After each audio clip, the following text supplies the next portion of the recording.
There's not one Knicks fan out there that's worried about Tyrese Halliburton and the Indiana Pacers. Wednesday is going to kick off the fourth time. These two teams are going to meet in the Eastern Conference Finals. And some of y'all are a little too young to know the history of the rivalry. And let's be honest, a little too lazy to look it up on Google. So here's a quick recap of the history of the Knicks and Pacers legendary Eastern Conference Finals instant classics. 1994, you guys know the Knicks won that series in 7 games and probably one of the greatest playoff series in franchise and NBA history.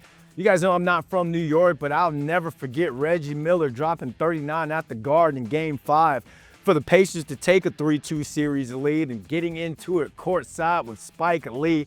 The Knicks did bounce back and won a must-win game, Game 6 on the road to force a Game 7. And then we saw Patrick Ewing just drop an epic 24-point, 22 rebounds, 7 assists, 5 block performance to send the Knicks to the NBA Finals for the first time since 1973. In 1999, they squared up again, and the Knicks won that series 4-2. I remember the Knicks going into this series as the underdog, which was weird because they had already beaten the top-seeded Miami Heat and the 4th-seeded Atlanta Hawks. They stole Game 1, lost Ewing into injury in Game 2.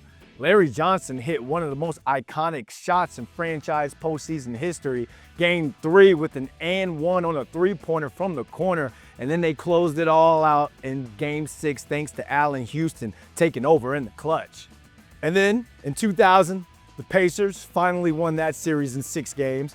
I don't know if you knew this, but the home team in this series won the first 5 games, and that set up and led to Indiana closing it out at the Garden. Reggie Miller, again, was a villain. He dropped 34 points on the night, including 17 in the 4th quarter. And on top of that, it's memorable because it was Patrick Ewing's final game as a Knick. He was dealt to the Seattle Supersonics in the offseason. Now, this Eastern Conference Finals, we swapped out Reggie Miller for Tyrese Halliburton and John Starks for Jalen Brunson.